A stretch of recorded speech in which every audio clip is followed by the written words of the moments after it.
చక్కగా ఉంది అంటున్నాడు.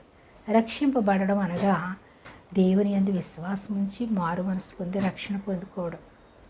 ఆయన మనల్ని నిత్య నరకాకి నుంచి తప్పించడానికి రక్షించాడు మనల్ని.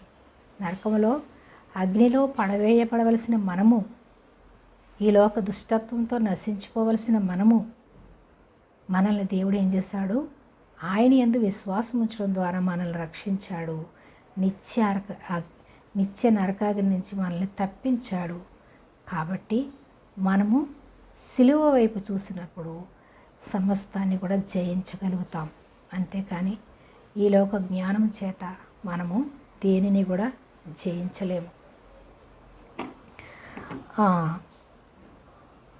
21వ వచనం, సువార్త ప్రకటనను వెర్రితనము చేత నమ్మివారినే రక్షిస్తానంటున్నాడు. దేవుని దయాపూర్వక